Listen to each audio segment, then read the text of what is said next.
eu estava pedindo a Deus uma palavra da parte dele para ministrar para a igreja. Gostaria de dizer para a igreja uma coisa, veja bem, nós temos aqui um curso onde a gente se prepara para aprender a ministrar a palavra de Deus. Claro. Uma das coisas que eu aprendi como ministro da palavra, eu não sou um bom pregador, mas eu explico algumas coisas que tem na Bíblia. E uma das coisas que eu aprendi é que a gente não deve deixar Jesus crucificado de lado.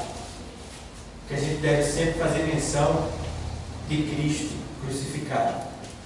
Levar a morte de Cristo, o ir do Senhor e a volta dele. E nesses últimos dias eu tenho visto Cristo um pouco na retaguarda, do lado assim. Ontem eu estava sabendo de uma cruzada que ia haver em determinado local aqui, nas redondezas do nosso Recife. E antigamente eu vi os carros passarem e eles falavam sobre vários cantores que iriam estar presentes, mas o principal era a palavra de Deus. Ele dizia, e como ministro da palavra, pastor tal, que vem de tal lugar, e colocava ele pregando naquele entusiasmo. E eu observei que os próprios carros, né, que passam anunciando, eles não mostram mais o pregador. Eles divulgam o nome do cantor. E ontem no trabalho eu observei que as pessoas estavam ansiosas para chegarem na cruzada, porque nessa cruzada iria estar uma cantora famosa, aliás, duas famosíssimas, e tudo bem. Quando foi hoje que eu cheguei no trabalho, eu soube que a tal cantora famosa, ou melhor dizendo, as duas cantoras famosas, não compareceram no evento. Não compareceram. Você está entendendo o negócio? É que as pessoas já não estão mais indo buscar Cristo, a palavra. Elas estão indo querer ver o homem, a mulher. E voltam vazio do mesmo jeito que foi, talvez até pior. Então, amados, é tempo, sempre foi e agora muito mais, de nós valorizarmos a palavra de Deus. Não fique esperando que o pregador lhe faça pular do banco, não. Pule antes dele falar, não. Não fique esperando que o pregador ele faça o céu descer para a terra, que ele não vai fazer. Entende bem uma coisa? Isso tudo é emocionalismo. Eu não vou dizer tudo, mas 90%. Porque eu sei que quando o Espírito Santo ele quer, ele move todo o igreja. Faz gente pular, faz gente falar em línguas, chorar. Eu vejo, eu sou ciente disso, eu creio nisso, eu acredito nisso. Mas quando isso acontece, isso vem por meio da ministração da palavra. É ela que faz isso acontecer. É o Espírito Santo que faz isso acontecer. E se ele não quiser, ele não faz. Não é que o pregador é cru, frio. Não. Às vezes, uma palavra, o Espírito Santo ele move a igreja. Às vezes, na ministração de uma hora, no final, na oração, é que o Espírito move a igreja. Entendamos, porém, que o principal de tudo é o quê? A palavra de Deus. Se você for num lugar e tiver a palavra de Deus, você foi alimentado, você foi fortalecido, você foi abençoado. Por isso que eu sempre digo, sempre ensinei aqui, tudo que diz respeito às coisas de Deus deve começar com oração, louvor e ministração da palavra. Pode ser pequenininho, mas tem que ter essa liturgia. Se não tiver essa liturgia, Deus não se faz presente. Deus não está presente. No Antigo Testamento, para Deus se fazer presente, era necessário 10 pessoas estarem presentes. Se não tivesse 10 pessoas, Deus não descia. O número 10, a numerologia bíblica, é muito importante. Muitos não entendem, mas quer dizer isso aí. É uma das coisas que simboliza o número 10, é isso aí. É que para se haver uma reunião, tinha que ter 10 pessoas. Por isso que ele diz que o reino do céu é semelhante a 10 virgens. E daí vai, muitas outras coisas que se referem a isso. Então, vamos agora ler a palavra que se encontra em Atos 1 e 10. Eu quero falar nessa noite sobre a ascensão de Cristo. Ascensão de Cristo. O que é isso, pastor? É quando ele voltou para a casa do Pai. Eu vou ser breve, porque nós temos uma reunião após o culto em Alto do Buriti, e eu vou levar os dirigentes no veículo para lá e depois vou retornar com eles para casa, no término da reunião. Então, diz assim o texto sagrado, 1 e 10. E estando com os olhos fitos nele, e estando com os olhos fitos no céu, enquanto ele subia, eis que junto deles se puseram 2 varões vestidos de branco, os quais lhes disseram: varões galileus, por que estáis olhando para o céu? Esse Jesus que dentre vós foi recebido em cima do céu, há de vir, assim como para o céu o vistes ir. 12.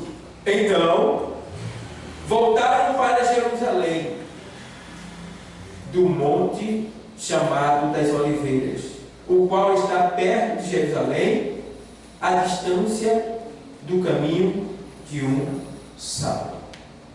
Então, até aí, aqui aconteceu o surgimento do primeiro evangelho escrito por Marcos. Foi o primeiro evangelho a ser escrito, foi o evangelho escrito por Marcos. Foi quando aconteceu esse fato aqui, que eles saíram correndo, tá? E começaram a anunciar Jesus, e passaram 26 anos anunciando que Jesus iria voltar, e eles perceberam que em 26 anos Jesus voltou. Então eles disseram: é melhor a gente escrever aquilo que a gente ouviu e viu. E aí surgiu o evangelho escrito por Marcos. A igreja podia sentar.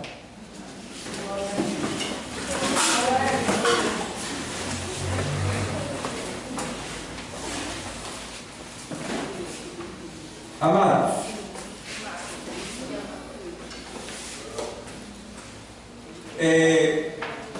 a volta de Cristo para a casa do Pai, ela é necessário isso acontecer, porque existe uma palavra no livro do profeta messiânico, chamado profeta o quê?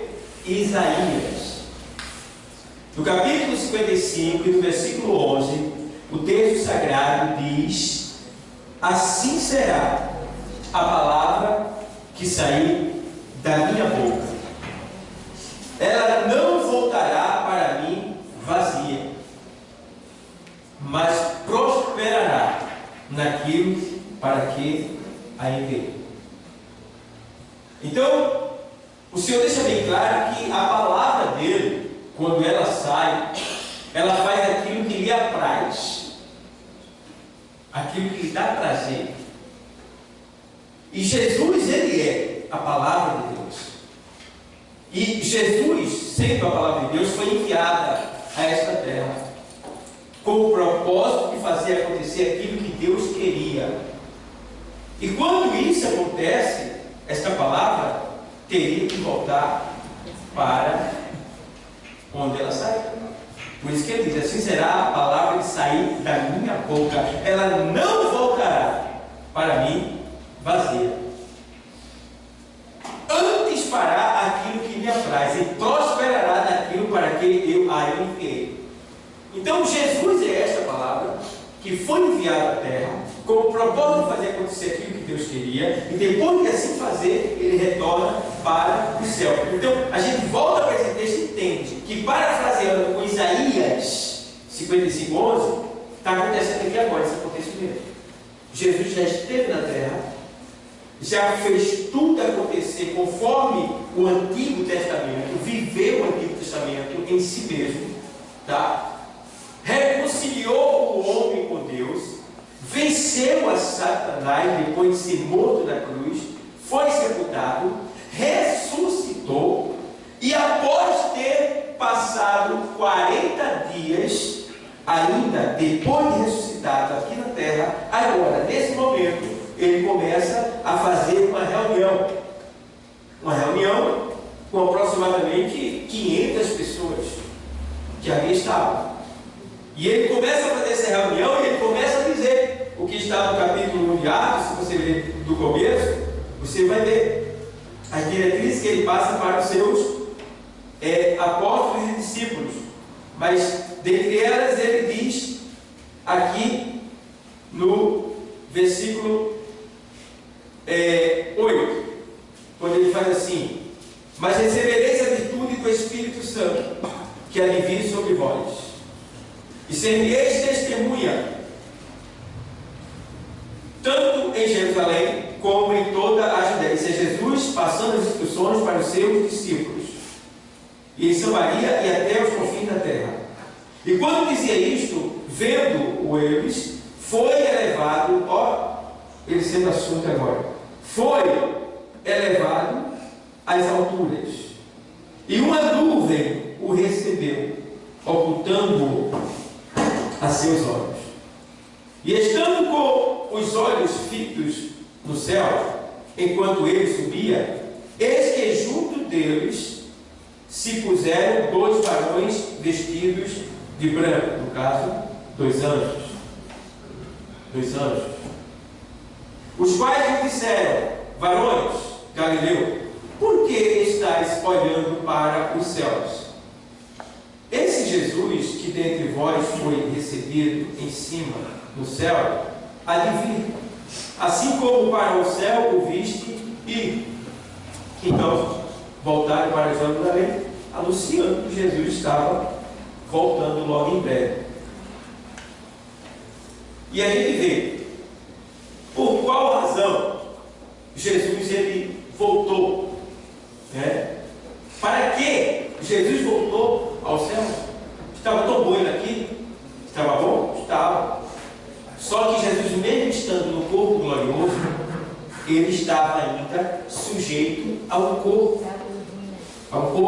físico, embora sendo glorioso, embora ele poderia estar aonde ele quisesse estar, mas ele não poderia estar em todo lugar ao mesmo tempo. Então o que é que ele faz? Ele já havia falado para os seus discípulos que era necessário que ele fosse, para que ele pudesse rogar ao Pai, para que o Pai enviasse quem? O Espírito Santo de Deus. Porque esse Espírito estaria dentro de todos nós e ao mesmo tempo convencendo o homem, como está lá em João 16. João 16, o texto sagrado diz assim, vou ler para você, o 7. Todavia digo-vos a verdade, que vos convém que eu vá. Porque se eu não for, o Consolador não virá a vós. Mas se eu for, enviar-vos ele. E quando ele vier, convencerá o mundo do pecado e da justiça e do juízo. Do pecado porque não creem em mim. Você vê que não acreditar em Deus é pecado. E quando é que eu digo que não acredito a Deus? É quando eu verbalizo isso, dizendo que não acredito? Não. Eu não creio em Deus quando eu não faço aquilo que Ele me mandou fazer. É bem fácil. É bem simples. Tá? Então o Espírito Santo ele tem esse trabalho de nos fazer acreditar, de tentar nos convencer a fazer aquilo que Jesus falou. É por isso que ele diz da justiça e do juízo, do pecado porque não creem em mim, porque a expressão crer no grego é fazer aquilo que foi mandado.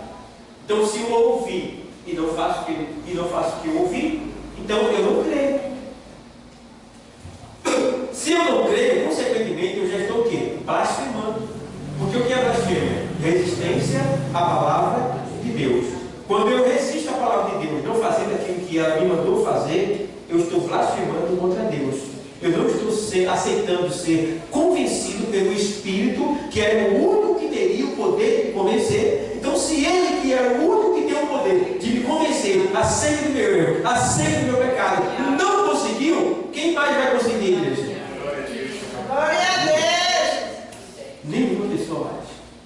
E por essa razão, não há mais perdão para aquele que blasfema.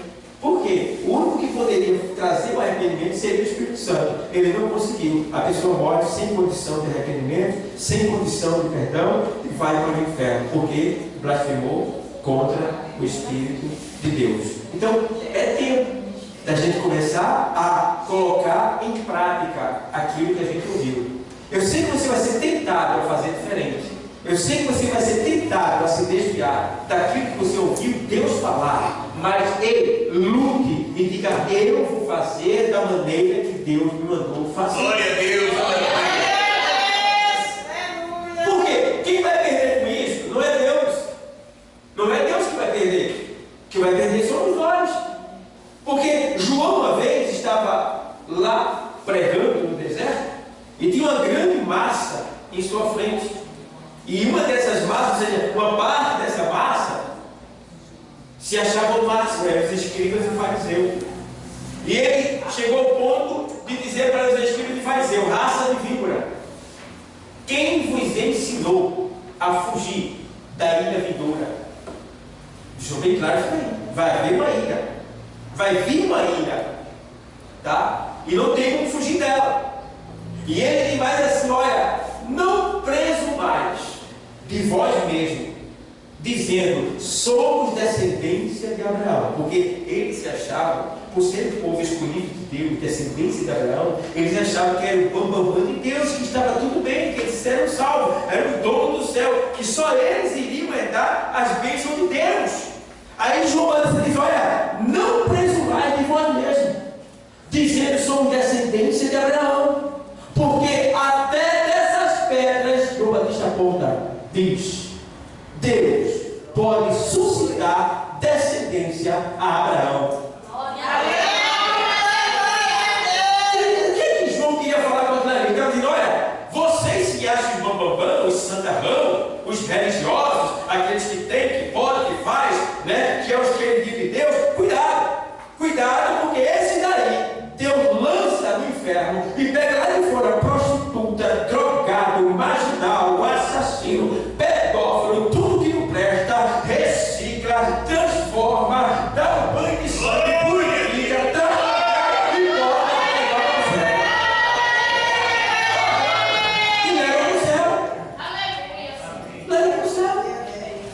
Eles se podem dizer que, olha, vocês fecham a entrada, vocês nem entram no céu e ainda fecham as portas para aqueles que querem entrar. Mas eu vos digo, uma certa vez o Senhor disse, que as prostitutas entrarão adiante de vós,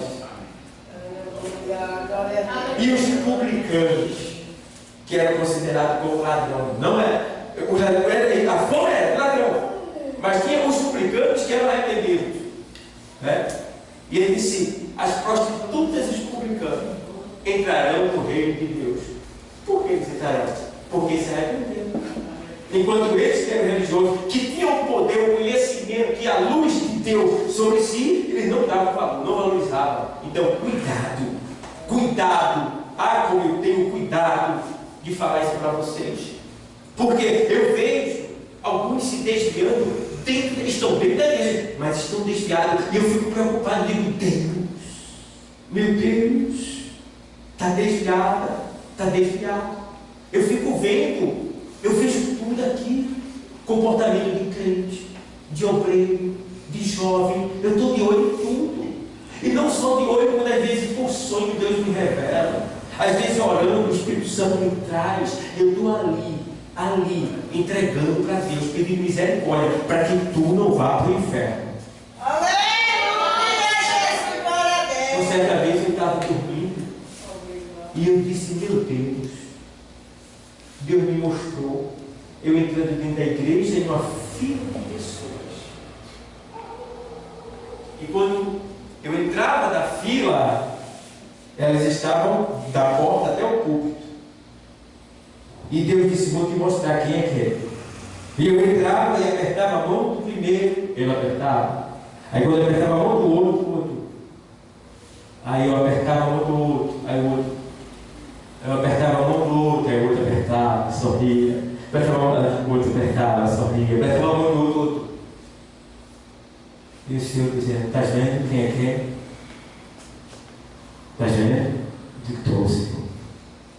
Esse Senhor apertar a tua mão, abraça ele. Glória a Deus.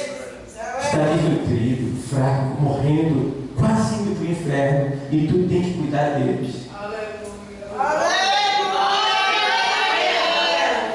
Alguns não entendem assim, quando eu às vezes entro, né, e vou apertar a mão de todo mundo, e todo mundo aperta a minha mão. Já fui até rejeitado por alguém, mas o povo aperta a minha mão. Mas existe um ponto aí que eu tenho comigo e Deus, que quando eu aperto a mão, mas isso é entre eu e Deus. Eu e Deus. Né? Então, pessoal, é muito importante a gente tentar e valorizar esse privilégio de estar aqui que Deus nos deu. Jesus, ele foi assunto, ele voltou à glória, e principalmente para encher todas as coisas. Encher todas as coisas. Porque quando Jesus veio para a terra, tudo ficou vazio. Porque ele é que preenchia tudo, porque ele é a palavra de Deus. Sem a palavra, não existe nada. Então, Jesus estava aqui, resumido em um homem, para fazer acontecer aquilo que Deus queria. Tudo estava vazio. Era necessário que ele vencesse o mal, para encher todas as coisas de novo, trazer tudo a si. E aí agora, ele vai lá em Efésios 4:10, vamos lá ver o que é que tem lá na carta de Efésios 4:10, vamos estudar a Bíblia. Aquele que desceu é também o mesmo que subiu acima de todos os céus, para cumprir todas as coisas. Veja bem, ele desceu, essa expressão desceu, se refere ao que está escrito no livro ou melhor dizendo, na carta aos Filipenses. Essa expressão desceu não se refere só ao fato de que ele veio do céu para a terra. Se refere ao fato de que ele desceu às partes mais fundas da terra. Essa expressão mais funda da terra não está dizendo o abismo lá embaixo. Está dizendo o sofrimento, a humilhação. Ele desceu. Porque a pior coisa que existe é a humilhação. E Jesus sofreu todas as humilhações que o ser humano poderia sofrer. Aproveitando, veja em 2:9 aqui da carta aos Filipenses. Veja o que diz aqui 2:9. Eu vou ler do 6, tá? Que sendo em forma de Deus, não teve por usurpação ser igual a Deus, mas aniquilou-se a si mesmo, tomando a forma de quê? De quê? Fazendo-se semelhante aos homens. Ele era Deus? Mas aniquilou-se a si mesmo como Deus e tornou-se servo.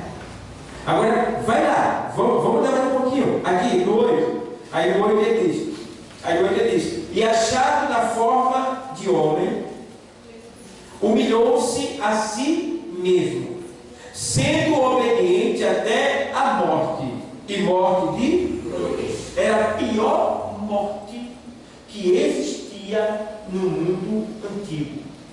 Pode procurar. Existia vários tipos de tortura, mas a pior morte era a morte de cruz. Porque a morte de cruz, ela não era só uma morte, mas ela era um espetáculo.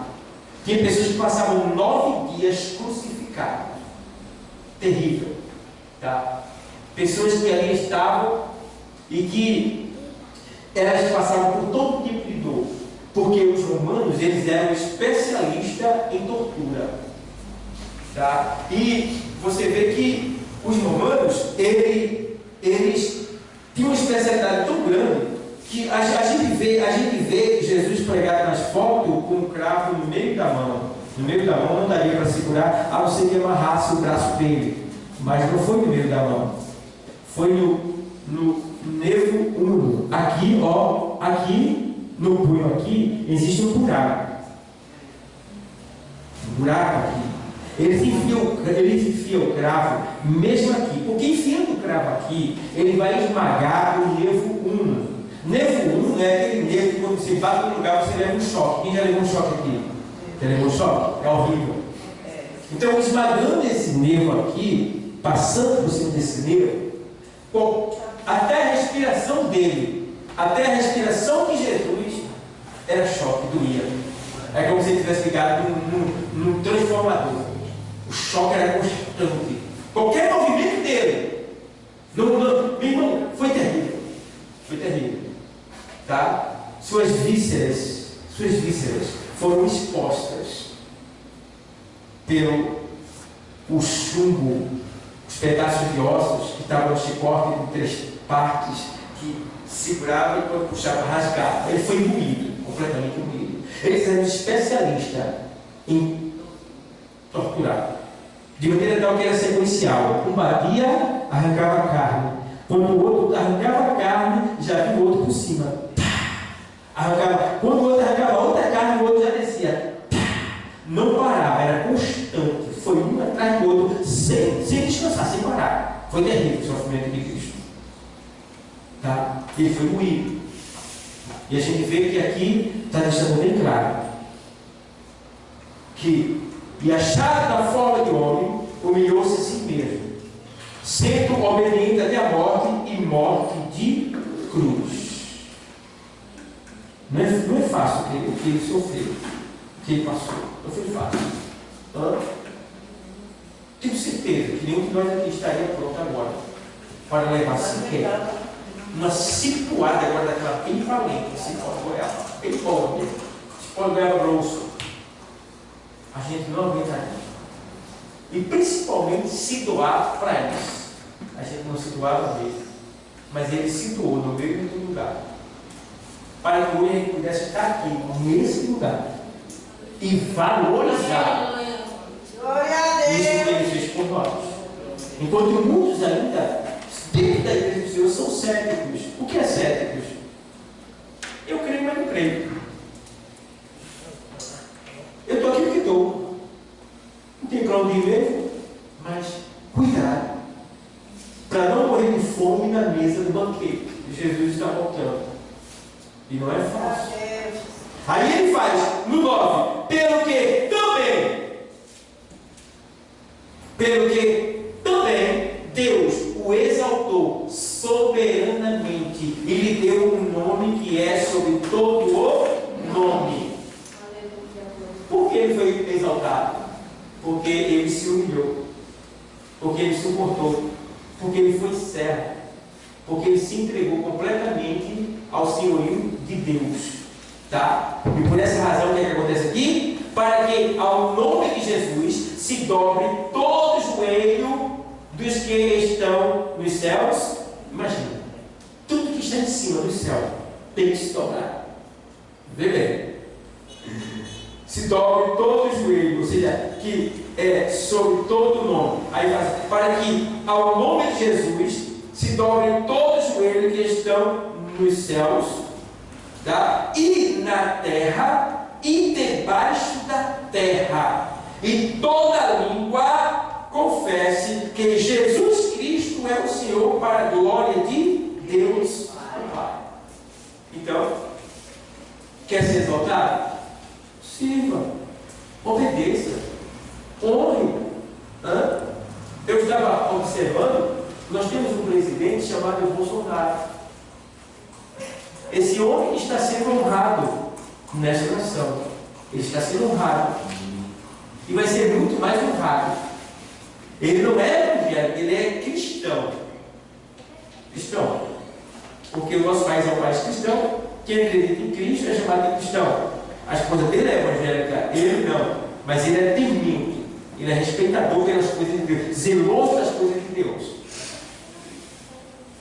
Nenhum presidente, nenhum Luiz Inácio Lula da Silva foi tão honrado como ele tem sido agora. Sabe por quê? Simplesmente porque esse homem abriu a porta lá de cima do palácio para Jesus entrar. Nunca aconteceu naquele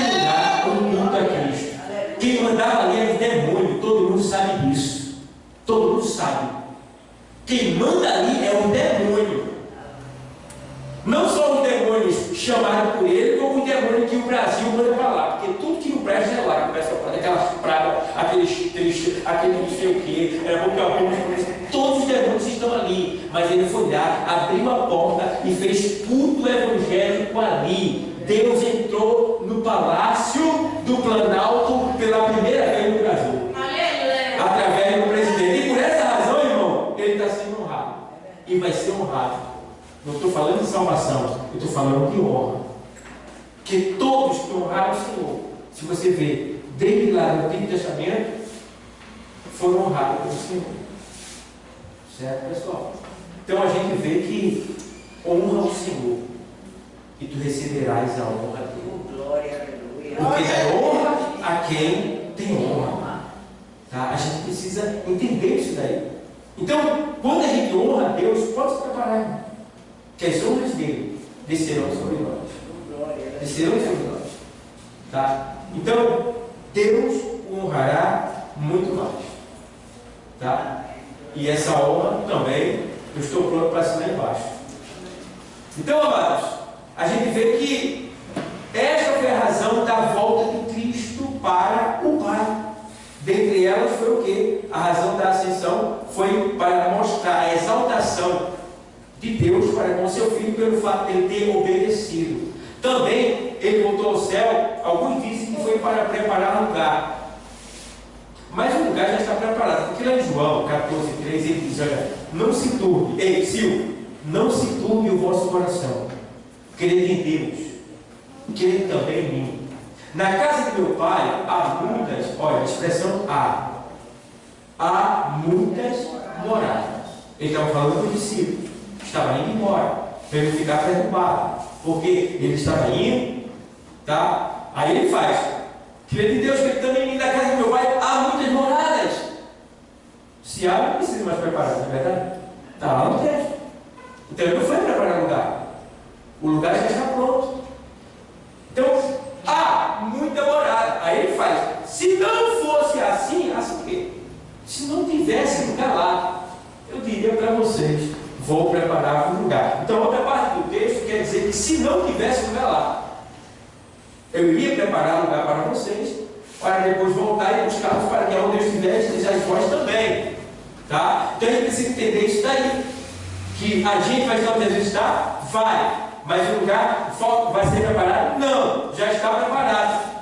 Lá em Mateus 25:33, se você ler, você vai ver que quando o Senhor está na consumação do tempo, ele vai e faz duas filas, uma de bode e uma de ovelha. Aos que são bode, ele tem a batalha de mim, né? E aos que são ovelha, ele diz: vinde, bendito de meu Pai, possuir por herança o reino que vos está preparado desde a fundação do mundo. Glória a Deus. Aleluia. Glória a Deus. Já está tudo pronto. Tudo pronto. Eu acho que como líder, eu posso ir para lá, dar uma fugida aqui no assunto, mas quando eu falo de tudo pronto, lá em Provérbio 8, se me fala de memória, é Provérbio 8. Ele diz assim, deixa eu ver se é 8, meu Deus, se eu me lembro aqui, para eu mostrar para vocês uma coisa. 8:31. Eu acho linda essa parte. Porque ele diz assim, olha: folgando no seu mundo habitável e achando as minhas delícias com os filhos dos homens. Sabe o que é isso aí? O sábio Salomão escreveu, eu nem sabia. Mas ele está dizendo que se eu e tu, a gente está aqui, né? A gente está aqui, lutando para conseguir consumar a nossa salvação. Porque ele não está salvo ainda não. A nossa salvação é parcial. Eu posso me perder a qualquer momento, que eu passar por aquela porta ali, eu começar a pegar, já era a salvação. A nossa salvação é parcial. Sou salvo, sou em Cristo Jesus, da escravidão do pecado. Ei, nós somos salvos da escravidão do pecado. Mas não estamos salvos ainda no sentido de redenção, que é a transformação do corpo. Por isso que ele tem que vigiar. vigiar, porque se a gente der lugar ao desejo do corpo, a gente torna pecado e babau, salvação. Já é. Já é. E aqui, o sábio escreveu, deixando bem claro que, ei, nós estamos aqui. Né? Nós estamos aqui, todos nós estamos aqui. Mas Deus já está na sua presciência e onipotência. Ele já está com a gente, gozando na eternidade. Aleluia. Glória a Deus, aleluia. Tu está aqui, né? Mas Deus, que está trabalhando para a gente chegar lá, Ele, no seu poder, já está conosco lá na eternidade, gozando do mesmo poder. Está lá, como é teu nome? Como é teu nome? Diga seu nome, diga seu nome. O meu é Dalma. Como é teu nome? Como é teu nome, rapaz? Diga o teu nome, rapaz. Abre tua boca e diga o teu nome. Tem gente deve estar nem coragem de abrir a boca. Misericórdia.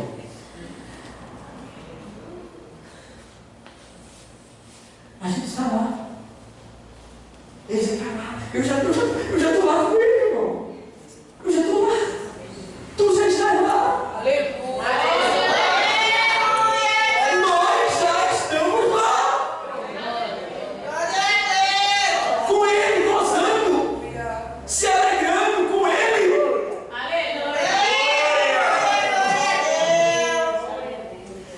Então, amados,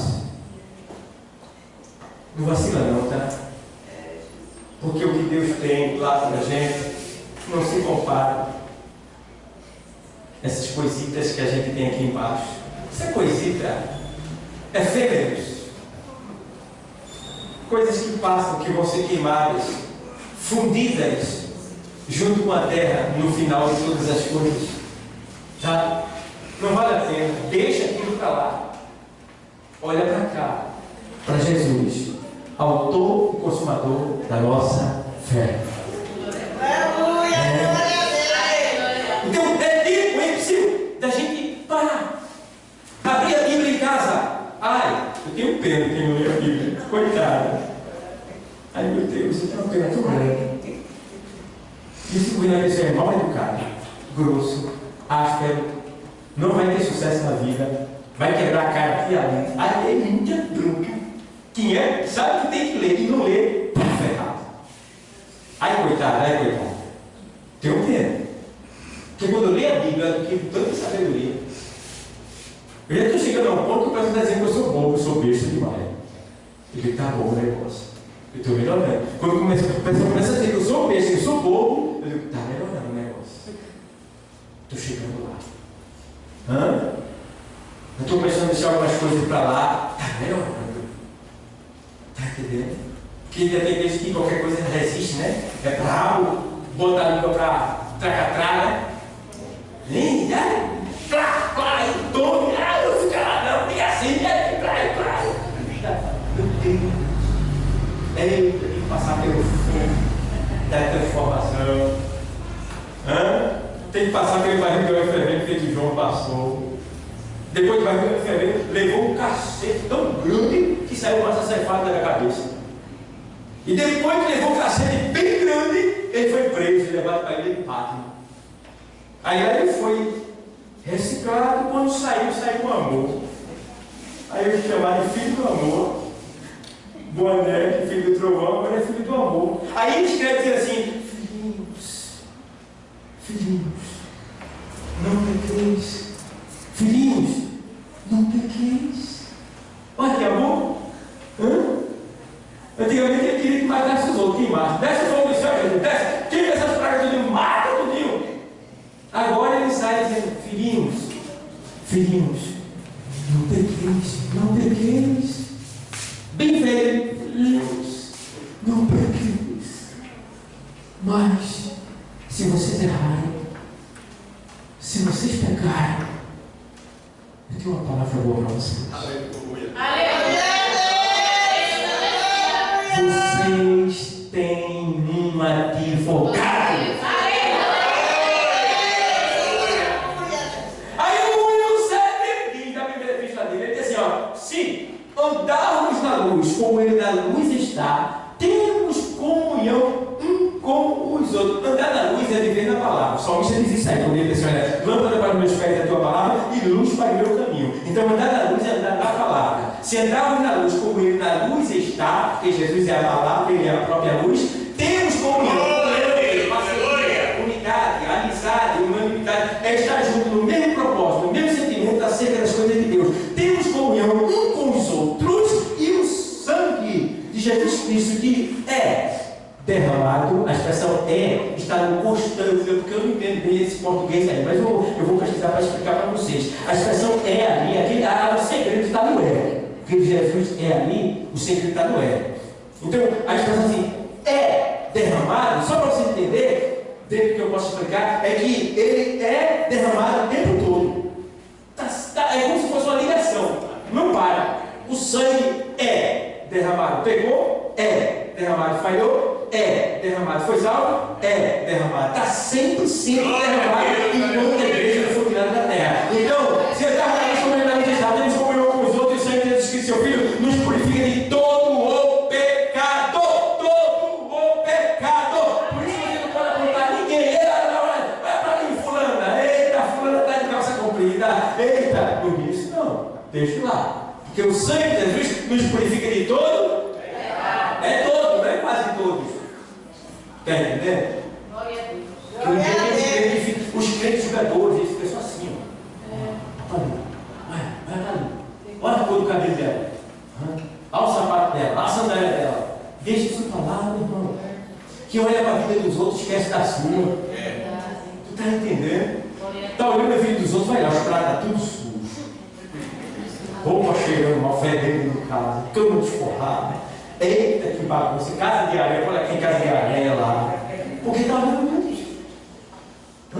Olha para a tua vida. Ou essa mulher estava em casa, sentada tomando café com o marido.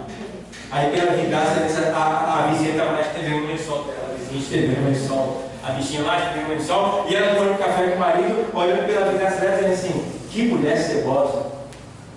Aí o marido disse: que foi, filha? Olha para ali, a cor do lençol daquela mulher, que nojeira. E o lençol amarelo, a mulher estendendo lá fora do instituto. E ela lá, não está vendo que eu não faço a coisa dessa? Essa ceboseira, se é uma mulher imunda cebosa, coisa triste. Hoje está louco, essa mulher precisa aprender muito. Isso é uma nojeira, tal. Terminou o café, tudo bem, tal. Aí ela vai lá fora, quando ela abre a porta de casa dela, que ela olha, o lençol da mulher está lá, branquinho, feito neve. Aí ela foi olhando para a vidraça dela, era a vidraça dela.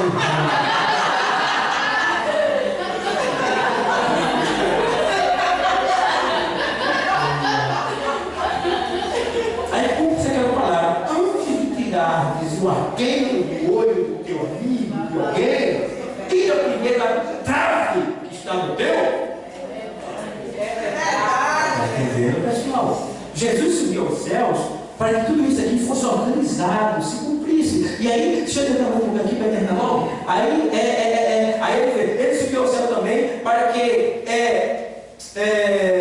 para preparar seu povo para a glória celestial. Lá em Efésios, na carta de Efésios 5:25, vamos lá, aos Efésios 5:25, o texto sagrado diz assim, vou ler para vocês. 5:25, é linda essa parte aqui. Aí ele faz assim, 5:25. Vós, maridos, amai vossa mulher. Ei, tio, é amai vossa mulher no singular, tá? Não é vossa mulher, é vossa mulher. Cuidado. Aí, vós, marido, amai vossa mulher. Como também Cristo amou o quê? E assim mesmo se entregou por. Eu disse para minha esposa, se tornou uma confusão, eu deixo tu sozinho e vou embora. Mas se alguém chegar, mexer contigo, tu tanto quer, eu dou a vida por tu. Vai ter que matar ele para passar, vai ter que passar por cima de mim para fazer tudo. É assim. Então, devemos amar nossa esposa como Cristo amou a igreja. Como foi que Cristo amou a igreja? Ele se entregou por ela. Então, eu também devo me entregar pela minha esposa. Tá? Nesse sentido aí. Agora, se tem que ter uma mulher que arruma confusão, né? E bota o marido, vai lá! Aí o bichinho vai lá, vem de pateta. Bobão! Cadê essa? Poxa, já viu isso, cara? Tem, eu conheço muito, cara, que arruma uma confusão no marido. A mulher sábia, ela não coloca o marido dela em situação difícil nenhuma.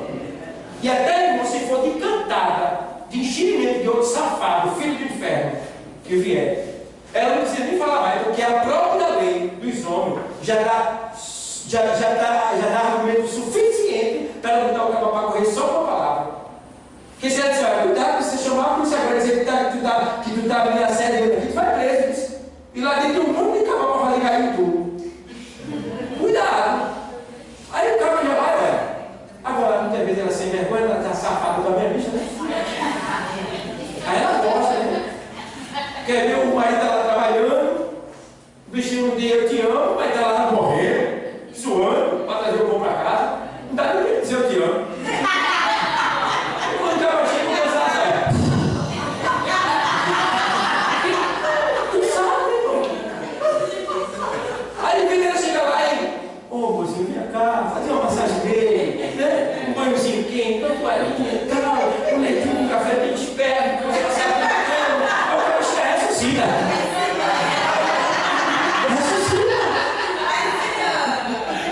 Mas, chega lá, aí chega pra lá. Ó, aí. Chega, vai não pra cama. Claro, filho. Claro. Então, nós vamos ter todo o dinheiro bom pra botar na tua mesa. Vai comprar roupa pra tu, vai comprar tua maquiagem, vai comprar tua calcinha, vai comprar tua sandália. Isso aí tem gosto todinho. Dá pelo menos um presente pra ele, um prêmiozinho. Mas não. Aí vai. Olha.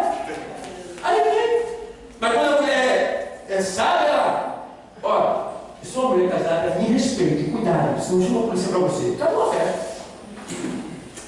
Acabou a festa, irmão. Não é pegar o bichinho e jogar na frente do pateta e o cara já tá armado. Aí o cara vai mata ele, ela fica viúva por causa do outro pateta novo. Daí, e assim ela vai matando os patetas todinhos. Não tá vendo comigo, irmão. Cadê essa, irmão? Cadê essa? Tá? Então tá aqui, ó. É por ela e ela é por mim. E se ela vai confusão, eu me vi. Se ela vai confusão, vou ficar só na retaguarda, resolva. Não vou deixar de matar não, mas resolva. Se for uma confusão, aí tu deve estar arrumando confusão. A tua paz depende de ti. O que é que quer para a tua vida? Paz ou guerra? O Senhor diz para Jeremias: orai pela paz das cidades aonde vais habitar, porque dela depende a tua paz. Eu quero paz, por isso que eu saio de casa em paz. Aí vem quem sai aqui, cozinha, pastor. Não, cozinha não. Catarrinho de relado, cozinha, pastor. Não deixa ele. Quando eu venho falar, irmão, o culto já se acabou já. Estou tentando fazer feito o que Cristo faz. Eu não tirei ele para ele me ensinar a ser como ele é. Então, estou aprendendo. Para quem está do meu lado vai dizer que eu sou besta, burro. Deixa. E ele também era besta, estava lá pregando a cruz. Coitado, né, filho de Deus? Está aí, dançou. Está aí, deve estar aí agora? Oi. Você também que serve a Cristo vai ser taxado dessa maneira. Mas você está agradando a Deus. Aleluia. O texto, vamos lá para o texto. Aí vamos lá. Aí faz. Vós, maridos, amai vossa mulher, como também Cristo amou a igreja. E assim mesmo se entregou por ela, para a santificar. Veja, para santificar, quer dizer separar. Para santificar. Tá? Purificando-a com a lavagem da água, que é a palavra. Tá? A palavra, ela é pela palavra. Purificando-a com a lavagem da água, pela palavra. Porque a palavra, ela é essa água que nos lava a cada dia. Quando você está lendo a Bíblia, você está sendo lavado. Quando você vem aqui escutar a pregação, você agora está sendo lavado. Porque a palavra é essa água que nos lava das nossas impurezas. O Senhor, ele prova isso quando ele foi lavar o pé do discípulo e Pedro disse: oxi, meus pés não vai lavar, não. Ele disse: tu não vai lavar meus pés, não. Ele disse: se eu não lavar os teus pés, tu não tem parte comigo. Aí ele disse: então lave todo. Aí o Senhor disse: olha, vós já estáis limpos pela palavra que vos tenho, entendeu? Falado. Então é a palavra que nos lava, tá? É a palavra que nos lava e nos separa limpo, porque Jesus, quando estava orando no João 17, ele disse: Pai, santifica-os na verdade. A tua palavra é a verdade. Entendeu? Então, ela nos purifica, nos lava, nos santifica e nos separa. É isso que está acontecendo aqui, ó. Ele diz assim, olha. Aí no 27 ele diz: para apresentar a si mesmo igreja gloriosa, sem mácula, nem ruga, nem coisa semelhante, mas santa e irrepreensível. Ou seja, uma igreja que não há culpa nela, que não há razão para ela ser repreendida, tá? E ele vai dizer assim, ó, 28. Assim devem os maridos amar a sua própria mulher, como a seu próprio corpo. Quem ama a sua mulher, ama a si mesmo. Então, para a gente terminar, eu quero só falar agora sobre a questão do sumo sacerdócio, porque quando Cristo subiu, ele não subiu simplesmente para ficar sentado tipo lá, não é possível?